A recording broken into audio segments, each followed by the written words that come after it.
convidar você a abrir sua Bíblia em Efésios capítulo 4. E esse será o texto da nossa reflexão nessa noite. Efésios 4, versos 22 a 29. Eu quero pedir que você abra a sua Bíblia aí e que você veja como está a sua versão.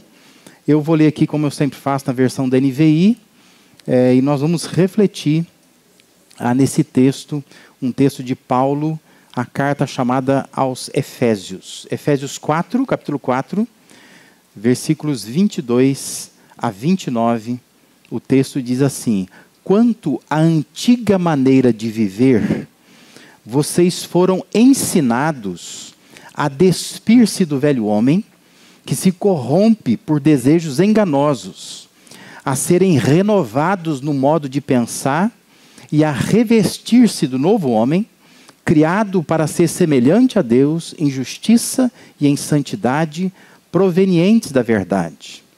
Portanto, cada um de vocês deve abandonar a mentira e falar a verdade ao seu próximo, pois todos somos membros de um mesmo corpo. Quando vocês ficarem irados, não pequem. Apaziguem a sua ira antes que o sol se ponha, e não deem lugar ao diabo. O que furtava, não furte mais. Antes trabalhe, fazendo algo de útil com as mãos, para que tenha o que repartir com quem estiver em necessidade. Nenhuma palavra torpe saia da boca de vocês, mas apenas a que for útil para edificar os outros, conforme a necessidade, para que conceda graça aos que a ouvem. Amém? Quando lemos as cartas de Paulo, nós nos deparamos com um volume farto de orientações de natureza ética. E essas orientações, elas devem ser incorporadas no dia a dia de cada seguidor de Jesus, né? de cada cristão. A nossa atenção, ela pode se concentrar demais em nossa vida dentro da igreja. Mas, a bem da verdade, a preocupação de Paulo e de Deus também é com a nossa vida fora da igreja. Não o que nós somos aqui, mas o que nós somos lá fora. Vamos pensar assim, não no nosso domingo, quando a gente vem para a igreja, mas na nossa semana, de segunda a sábado, quando nós não estamos aqui na igreja. Paulo tem essa preocupação com a vida dos crentes fora da igreja, cotidiano, o dia a dia, quando ele não está nesse ambiente da igreja. Então, que diferença nós faremos nesse mundo se a nossa forma de viver não for diferente daquela que as pessoas em geral estão vivendo? Que diferença faz? E, infelizmente, nós estamos vivendo um tempo assim, onde as pessoas estão agregando à sua vida ritos religiosos, compromissos religiosos, sem que a vida se modifique. A vida é a mesma, não muda nada. Mas ela adiciona à sua semana um compromisso. Ela vai à igreja, participa da igreja. E ela coloca algumas coisas, como ler a Bíblia, orar, algumas coisas assim. Como ritos religiosos, mas sem uma transformação de vida. Não se deve cultivar um estilo de vida cristã que produz, pelo menos sob o olhar humano, bons adoradores, fiéis contribuintes, frequentadores assíduos dos cultos, voluntários, às vezes estão servindo dedicados, mas em contrapartida são péssimos maridos, são filhos ruins, são pais desalmados, esposas negligentes, profissionais de péssima qualidade, vizinho encrenqueiro, comprador abusivo. E na verdade é isso que tem acontecido, não é? Às vezes você tem um vizinho lá que de repente você sabe que ele vai numa igreja. Você fica pensando assim, ó, Deus me livre de uma igreja assim. Porque é uma vida tão ruim. Um marido ruim, uma esposa ruim, um filho ruim, um profissional ruim. Ele não tem uma vida diferente.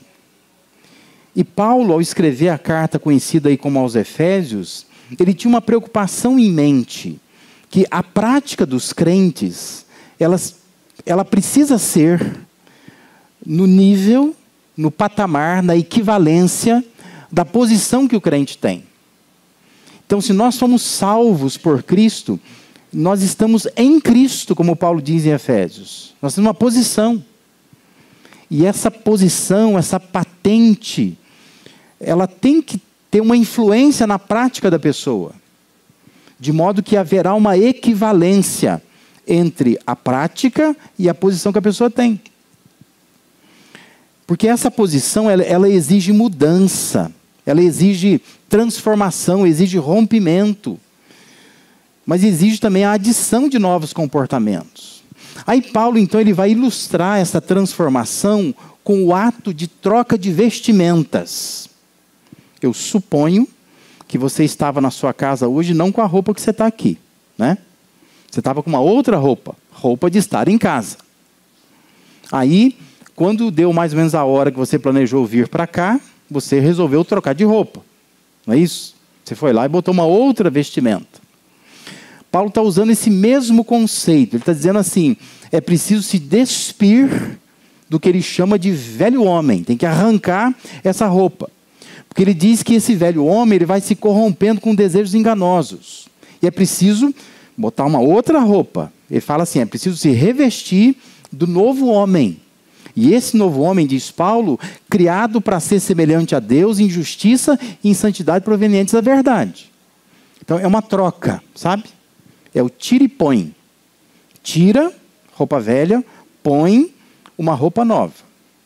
Isto é, nós somos chamados a uma experiência profunda, a uma transformação radical. Aquela que Jesus, ao conversar com Nicodemos, chamou de nascer de novo. É outra vida, né? Outra vida. E nós precisamos resgatar isso, né? Resgatar o compromisso com uma transformação radical. Porque nós caminhamos a passos largos para um tipo de vida cristã onde as pessoas apenas vão à igreja. Mas lá fora da igreja, as suas vidas não têm nenhuma mudança. E, portanto, não tem nenhum impacto também. Porque, como nós dissemos aqui, que diferença faremos nesse mundo se a nossa forma de viver não for diferente daquela que as pessoas em geral estão vivendo. Se é para viver como todo mundo vive lá fora, que diferença faz, né? E para que gastar o tempo participando de uma igreja, contribuindo, se o desejo não é ter de fato uma vida que possa causar algum tipo de impacto no povo lá fora? Então Paulo, nos fazendo entender isso, ele vai nos dar 4 sinais de transformação radical. Se nós, de fato, somos cristãos, de verdade, temos a posição em Cristo, nós precisamos então tirar a roupa velha, botar uma roupa nova. E essa roupa nova implica em alguns sinais de transformação radical.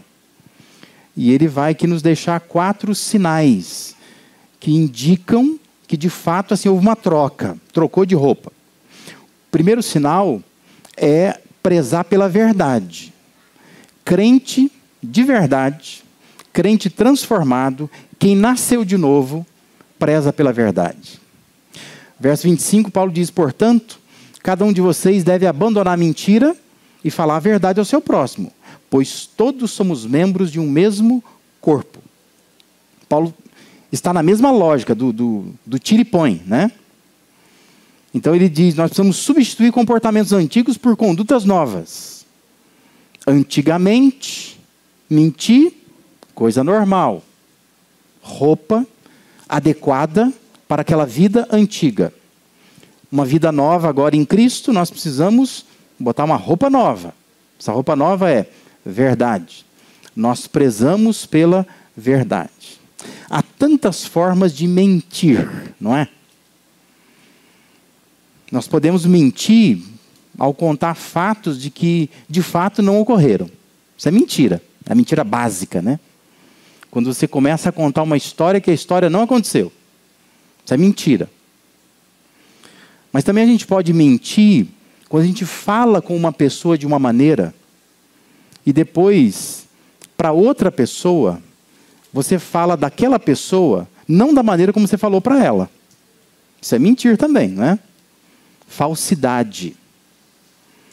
Você não foi verdadeiro. Porque ali você foi, se amaciou, se elogiou. Você compreendeu às vezes, né? O que a pessoa está passando. Aí para o outro lá você vai lá e fala assim.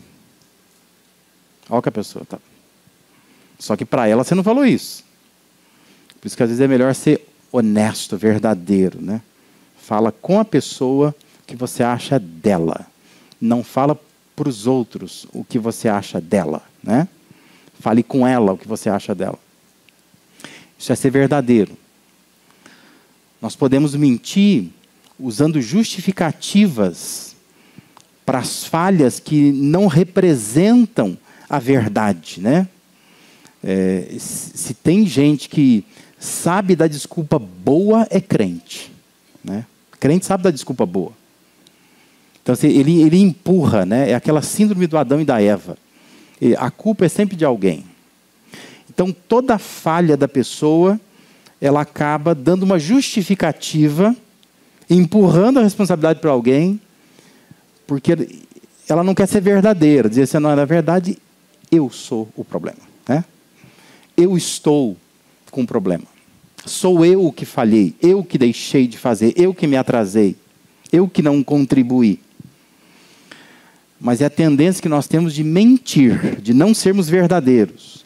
Porque nós vamos atribuir as nossas falhas a outra pessoa, a uma circunstância, a um fato.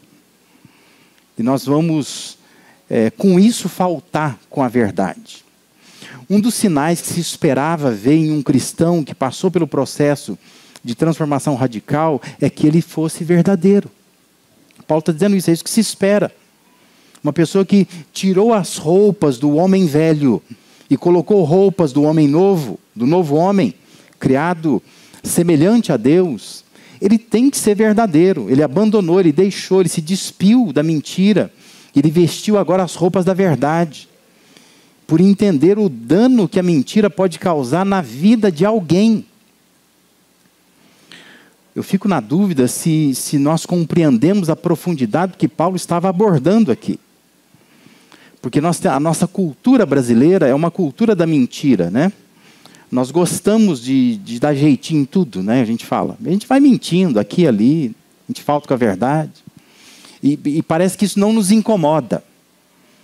Fica tudo bem assim, né? E a gente não tem preocupação de dizer para a pessoa, não foi isso não, deixa eu te falar a verdade aqui, né? Não, a gente vai mantendo mentiras sem nenhum problema. Mas é curioso que Paulo ele poderia dizer da importância de deixar a mentira e falar a verdade, calçando aí a sua exortação com alguma afirmação do tipo assim, porque é pecado mentir, né? Ele estaria falando a verdade, né? É pecado mentir mesmo. Ele poderia dizer assim, porque o correto é falar a verdade. Paulo poderia dizer assim, porque mentira tem pernas curtas, como a gente popularmente diz.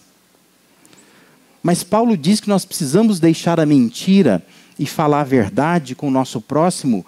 A razão que ele vai dar é porque nós somos membros uns dos outros. Ou seja, Paulo dá uma razão teológica para uma coisa prática. Como traduziu a NVI, todos somos membros de um mesmo corpo. Ou seja, o cristão deve prezar pela verdade porque ele entende o dano que causa na vida da outra pessoa quando você falta com a verdade. E aí nós entendemos que não é só mentir, mas é prezar pela verdade. Porque às vezes a omissão, quando você deveria defender alguém, e você não defende, você faltou com a verdade. E você prejudica a vida daquela pessoa. E você não entende que nós estamos ligados uns aos outros. E como isso vai danificar todas as pessoas, como elas serão afetadas Porque alguém faltou com a verdade, não prezou pela verdade. E poderia dizer a verdade, mas não disse. Preferiu manter a mentira, né? Ou preferiu executar, dizer, né, uma mentira. É preciso tornar a verdade mais importante, mais presente no cotidiano da vida do que a mentira. Eu queria que você avaliasse isso na sua vida. Que Paulo nos fornece uma orientação simples. Ele está dizendo assim, ó, abandona a mentira.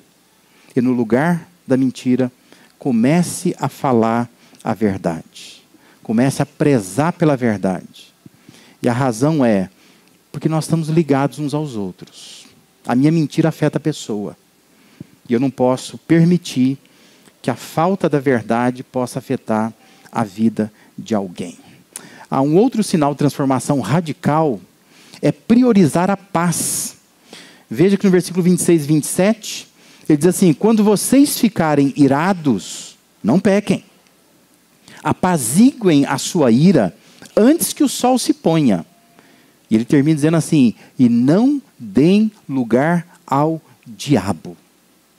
Novamente, nos deparamos com a lógica do tira e põe. Ele está dizendo que a ira tem que ser substituída por uma postura de apaziguamento dos conflitos. Ira se abandona. Mas essa atitude de, olha, nós vamos apaziguar, eu não vou deixar que o sol se ponha sobre a minha ira, é algo que eu vou vestir, eu vou colocar isso no lugar. É o anseio, a busca pela paz. É querer ser de fato um pacificador. Presta atenção. Quando nós temos como prioridade viver em paz, nós vamos fechar todos os canais por onde amarguras vão entrar. Porque esse vai ser o desejo de ser um pacificador, uma pacificadora. Então eu vou fechando as portas por onde pode entrar amarguras. É comum a gente se irar? É. Não é uma coisa incomum. A gente pode se irar, a gente pode ficar bravo de uma hora para outra. Mas o que Paulo está dizendo é, não permita que esse sentimento, ou que esse pensamento de fúria, ele te leve a pecar. Ele não pode perdurar dentro de você, em você, com você. Mas ele tem que ser tratado rapidamente. Às vezes, nem se trata de explodir com alguém e pedir perdão antes que o sol se ponha, né? Porque tem gente que vai olhando assim, literalmente, né? Ai, o sol está se pondo, deixa eu resolver esse negócio aqui, né? Que eu fiquei bravo com a mulher em casa, com o marido, né? Com o filho, com os pais, algo assim. Mas o que Paulo está tentando mexer com a gente aqui é pensar nos sentimentos velados, nos sentimentos ocultos, escondidos, secretos, que se eles não forem bem administrados, eles vão acabar te levando a fazer coisas que você nunca quis fazer. É por isso que um ataque de fúria, a pessoa não levantou de manhã dizendo assim, hoje, antes do meio-dia, eu vou surtar. É uma coisa que vem vindo, vem vindo, vem vindo. São coisas guardadas, ocultas, sedimentadas, ignoradas. Aquela panela de pressão, sabe? Está fazendo um barulhinho e você está só ali, ignorando, né? Achando que não vai dar em nada. Até o dia que explode. É disso que Paulo está dizendo. Se você tiver como prioridade viver em paz, você vai fechando esses canais. Você vai cuidar para que nada arranque a sua paz e a paz das pessoas. Porque você vai administrar esses sentimentos. Observe o motivo que Paulo deu para resolver os conflitos. É para não dar lugar ao diabo, ele fala. Novamente, Paulo dá uma razão teológica para uma orientação prática. Qual é a razão teológica? Nós não podemos dar lugar ao diabo. Essa é uma porta por onde o inimigo entra para destruir sua vida, destruir sua família, seus relacionamentos, seu ambiente de trabalho, seu futuro muitas vezes. Tem gente que perde a carreira inteira porque ela se perdeu no momento de fúria. Ira guardada. Por isso que Paulo está dizendo, é importante lidar com isso, porque você assim não dá lugar ao diabo. Senão o diabo entra por aí, ó. Gosta de causar uma bagunça, né? Por isso que é importante priorizar a paz. Pessoas que são crentes de verdade, nascidas de novo, transformadas, elas substituem essas amarguras que vão aflorando, vão se colecionando na vida, pela paz. Elas resolvem rapidamente, porque elas querem, elas desejam viver em paz. Tem muito cristão encrenqueiro, né, que parece amar o conflito, mas um sinal de transformação radical é essa mudança profunda, até no temperamento da pessoa, a ponto de tornar qualquer pessoa alguém que prioriza a paz. Porque eu não sei, houve uma época aí, né, me parece que isso agora se sedimentou um pouco, mas que a gente estudava, os cristãos passaram a estudar os temperamentos. E na verdade ninguém estava querendo estudar temperamento para melhorar a sua vida, não. Estava querendo estudar temperamento, a maioria das vezes, para se esconder atrás dele. Ó, me respeita que eu sou um colérico, tá vendo? Você viu como eu sou sanguíneo? E ficava, né? E vez por outra eu ainda vejo em rede social a pessoa postando alguma coisa do temperamento que eu acho que é dela. E ela está assim clamando, dizendo, me compreenda, porque eu sou um sanguíneo. Mas assim, é um jeito de você simplesmente assim, se esconder atrás de alguma coisa. Dizer assim, olha, eu sou assim, não quero mudar. Uma espécie de etiqueta, de rótulo, né? Então você põe aquilo ali e fala assim, ó, eu vou ser assim, não vou mudar.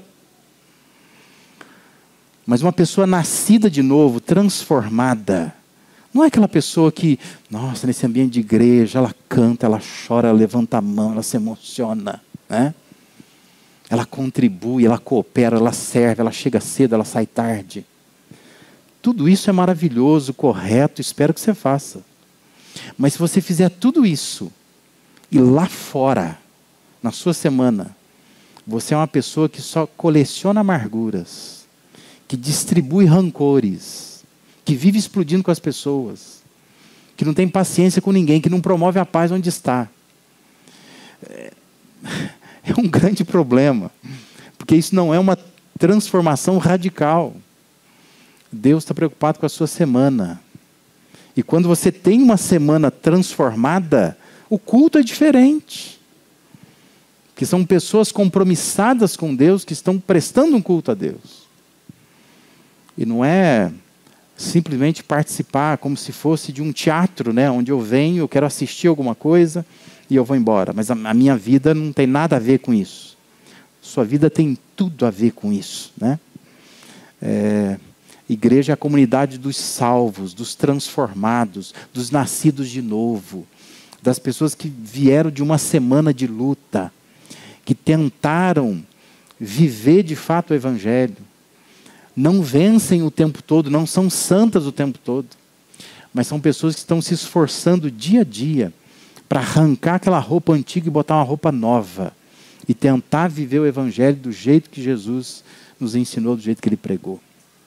Nós precisamos ser pessoas que priorizam a paz. Um terceiro sinal de pessoas que são de fato transformadas, né, uma transformação radical, é partilhar o que tem.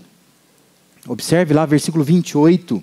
O que furtava, não furte mais. Antes, trabalhe, fazendo algo de útil com as mãos, para que tenha o que repartir com quem estiver em necessidade. Seguindo a lógica do tira e põe, Paulo está encorajando aqueles que furtavam, que roubavam, a não fazer mais isso. Mas ele está dizendo assim, não é só deixar de roubar, mas você precisa colocar outra coisa no lugar. E essa outra coisa é, coloca as mãos no trabalho. Porque a pessoa que para de roubar, ela não consertou a vida dela. Tem um monte de ladrão preso. Ele só não rouba porque está preso. No dia que soltar, ele vai roubar de novo. Então assim, só deixar de roubar não é suficiente.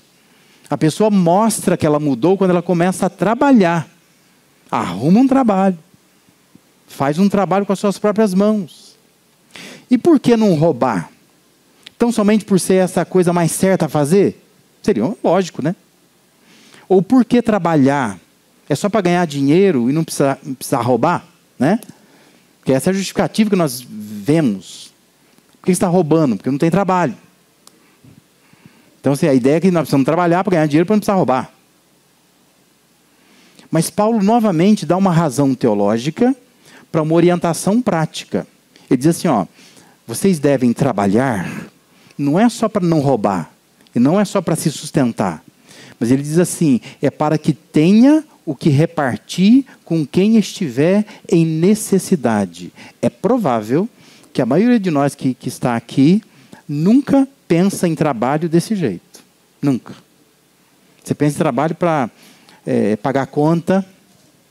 Você pensa em trabalho porque você quer crescer na vida. Você pensa em trabalho como projeção social. Mas pensar em trabalho, preciso trabalhar, preciso ganhar bem para ajudar os outros, poucos de nós pensamos assim. A maioria de nós pensa, eu preciso trabalhar porque eu tenho metas nessa vida.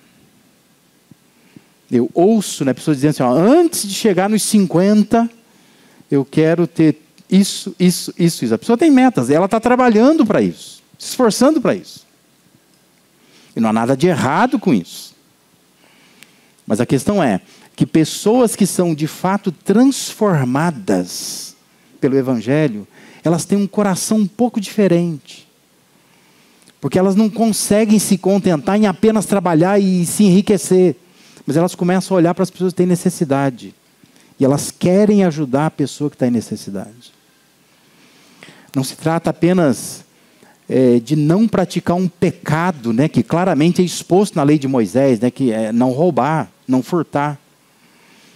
Mas de restaurar um novo homem, que Paulo diz, criado para ser semelhante a Deus, que exercita compaixão, voltando os olhos para os outros e não para si mesmo, e partilha o que tem com os outros.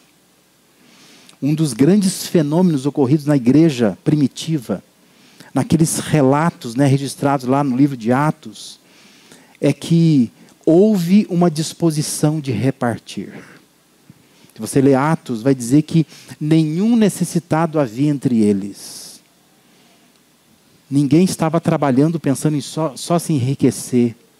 Ninguém estava trabalhando pensando assim, eu preciso de me aposentar um dia e parar e continuar vivendo. Mas havia uma preocupação naquelas pessoas da igreja primitiva para que não houvesse nenhum necessitado entre eles. Havia uma preocupação em repartir. Eles queriam fazer isso. Eles queriam partilhar aquilo que eles tinham. Lembra que Paulo não está escrevendo para ladrões. Paulo estava escrevendo para igrejas. Paulo estava escrevendo para crentes. E a intenção era levá-los a pensar que ter para poder acudir o necessitado deve ser a grande motivação para trabalhar e obter recursos. Trabalhe para isso. Queira crescer profissionalmente para isto. Porque se eu tiver mais, eu ajudo mais. Mas se você só pensa em você, é provável que falta essa transformação radical ainda. Porque um sinal de transformação é querer ter para partilhar, é querer ter condições para acudir ao necessitado. Não é só olhar para si, mas é olhar para quem está ao nosso lado também. E um quarto sinal e último sinal que Paulo deixa de uma transformação radical é promover a edificação. O verso 29 diz assim, nenhuma palavra torpe saia da boca de vocês, mas apenas a que for útil para edificar os outros, conforme a necessidade, para que conceda graça aos que a ouvem. Palavras torpes são aquelas palavras descartáveis, inúteis. A gente acostuma pensar que palavra torpe é só palavrão, é só bobagem, é só palavra que não deve estar mesmo na boca de um cristão. Mas Paulo não está chamando atenção só para isto. Palavras torpes são aquelas que são desnecessárias. São aquelas palavras que não precisam ser ditas, não precisa pessoa já está no fundo do poço. Você vai lá e fala uma palavrinha para ela. Não tem palavrão, não tem nada. Mas precisava ter falado aquilo para a pessoa. Isso é palavra torpe, né? E nós somos mestres em fazer isso, né? Isso me lembra a frase do Agostinho. Agostinho dizia assim, ó, seja a tua palavra melhor do que o silêncio. Se não, cale-se. Estamos num silêncio. Vou quebrar o silêncio falando alguma coisa. Agostinho diz assim, ó, você tem que pensar. O que eu vou falar, o que vai sair da minha boca, é melhor do que esse silêncio aqui? Não é? Então fica quieto. Não fala nada não. Deixa o silêncio continuar. Porque nós usamos muito palavras desnecessárias. Não precisa usar aquelas palavras. Não são palavrões, não são palavras jocosas, não tem nada de errado na palavra em si. A questão é, ela é desnecessária, ela é inútil, ela é inapropriada, ela é descartável. Não faz diferença nenhuma você ter falado aquilo ou não ter falado. Mas você falou. E às vezes no falar, você ofendeu alguém, você não promoveu a edificação da outra pessoa. Novamente, observe como Paulo escreveu. Não se trata de uma orientação para evitar palavras inadequadas, nem de um esforço para usar palavras saudáveis tão somente, né? Tudo polido, bonitinho. Não se trata também de apenas fazer críticas construtivas, né? Porque a gente tem essa ideia, não, eu só faço críticas construtivas. Mas o que Paulo está dizendo é que através da sua comunicação, você tem que ter a capacidade de transmitir graça aos que ouvem. Olha a razão teológica aí, né? Por que nós precisamos cuidar das nossas palavras? Porque eu preciso promover edificação, eu preciso transmitir graça àquelas pessoas que estão ouvindo. Consegue entender? Não é apenas ter todo o cuidado com as palavras por um mero dever cristão. Ou até mesmo por causa de uma educação que se herdou. Porque tem gente que é educadinha. A pessoa não consegue nem falar coisas que todo mundo fala. Ela tem um bloqueio, ela é muito educada. Então ela usa palavras bonitas para falar de coisas feias. E ela tem um jeitinho especial de dizer. Mas não é isso que Paulo está dizendo aqui. O que Paulo está dizendo é, nós precisamos nos expressar como um novo ser, criado para ser semelhante a Deus, que por meio da forma como se comunica, é um veículo da graça de Deus às pessoas. É mais do que falar bem, é mais do que simplesmente pensar assim, não, eu não falo palavrão, eu tenho boca santa. É mais que isso. É pensar assim, se aquilo que você fala edifica as pessoas. Se aquilo que você fala leva a graça de Deus para as pessoas. Transforma as pessoas. Toca as pessoas. É muito diferente. E isso é um sinal de uma pessoa transformada. É quando alguém diz para você assim, não sei o que você tem, mas eu gosto de conversar com você. O que você fala me transmite uma coisa boa. É a graça de Deus passando pela sua comunicação. Nem você percebe, nem você sabe. Mas a pessoa muitas vezes diz assim, olha, eu gosto tanto de conversar com você, eu sinto uma paz quando eu converso com você. E aí você está de fato sendo uma pessoa transformada. Que você está sendo veículo dessa graça de Deus. A sua fala transmite graça àquelas pessoas que estão ouvindo. Resumindo, fale para promover edificação. Sua palavra tem que construir. Sua palavra não pode destruir. Tem que fazer a pessoa perceber a graça de Deus. E não somente agradar a quem ouve. Porque tem gente que é mestre nisso, né? Sabe, a lábia. A pessoa vai, ela tem aquela palavra doce, né? Ela consegue fazer o ego da outra pessoa crescer. Mas não é isto que Paulo está dizendo. Paulo está dizendo, você precisa ter a capacidade de fazer a pessoa perceber a graça de Deus. Você pode estar dando uma bronca nela. Você pode estar exortando a pessoa. Mas ela percebe a graça de Deus está aí. Porque essa é uma palavra útil, necessária, precisa dela, ela não é descartável. Mas a pessoa sente, a graça de Deus está aí. Porque é um sinal de uma pessoa transformada. Alguém que, de fato, promove edificação. O que ela fala, edifica. Nós não podemos ser pessoas que quando a gente fala, quando abre a boca, né, todo mundo fica assim, ai, por que falou, né? Corta, né? Corta a palavra, corta o microfone, porque parece que nada faz muito sentido. Há muitos que passam a vida inteira sabendo comunicar muito bem. Falam de forma irrepreensível. São elegantes. Mas ainda assim não conseguem transmitir graça àqueles que ouvem. E essa deveria ser uma preocupação minha e sua. Não é só se eu falo bem. Não é só se eu sou polido nas palavras. É se aquilo que eu falo, de alguma forma, atinge o coração das pessoas. Se transmite graça a quem está ouvindo aquilo que eu estou falando. Nós precisamos promover edificação. Porque é nessa promoção da edificação que nós seremos veículos dessa graça de Deus. Talvez tudo que você tem se proposto a fazer é agregar algumas novas práticas à sua rotina. Não, eu gosto de orar, gosto de ler a Bíblia, gosto de frequentar a igreja, gosto de contribuir. Ou apenas adicionar alguns compromissos religiosos e louváveis à sua agenda. Eu vou, eu participo, eu faço isso, faço aquilo. Mas Deus quer provocar uma transformação radical. Deus quer uma mudança que mexe até com as raízes da sua vida. E faz brotar frutos novos, frutos bons, que farão diferença na vida das pessoas. Como Paulo escreveu, nós já fomos instruídos acerca dessa troca de roupa, essa troca de pele. Ele fala, despir-se do velho homem que se corrompe por desejos enganosos.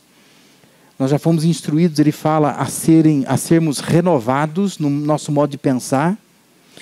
Paulo diz, nós já fomos instruídos a nos revestir do novo homem, criado para ser semelhante a Deus de justiça e santidade provenientes da verdade. Nós já fomos instruídos sobre isso. Mas Deus espera que nós evidenciemos sinais dessa transformação radical. A gente sabe o que Deus quer fazer, mas a questão é, tem coisa que você tem que fazer. Deus está esperando você fazer. Deus quer que você preze pela verdade. Talvez a gente poderia pensar que essa é uma mudança muito íntima. É dentro de nós. Davi disse, né, que Deus se alegra com a verdade no íntimo, lá dentro da gente. Nós precisamos prezar pela verdade. Nós precisamos priorizar a paz. Talvez a gente poderia pensar que Deus quer mexer na nossa personalidade. Que nós nos escondemos atrás dela. Que nós queremos continuar do jeito que nós somos. Mas nascer de novo, transformação radical, envolve você dar tanta prioridade à paz, que você é capaz de mudar até o seu temperamento, sua personalidade. Nós precisamos partilhar o que nós temos. Talvez tenhamos que pensar na nossa motivação. O que te motiva? O que te faz levantar todo dia e trabalhar? São os boletos. É a fatura do cartão. É a criança que chora pedindo alguma coisa. É a roupa que precisa ser trocada. É o sapato que está se vencendo. Paulo está dizendo assim, ó, esse novo homem, criado em Cristo Jesus, a sua motivação de levantar de manhã e trabalhar, é partilhar com as pessoas. É ajudar quem precisa. É ter para repartir. E Paulo diz que nós precisamos nos esforçar para promover edificação. Nós precisamos mexer com a nossa comunicação. Porque não adianta só falar bem. Não adianta só falar bonito. Não adianta só evitar palavrões. Nós precisamos transmitir graça aqueles que nos ouvem. Sermos veículos dessa graça de Deus. Para que a pessoa sinta de fato que Deus está presente na nossa comunicação, na nossa fala. Amém?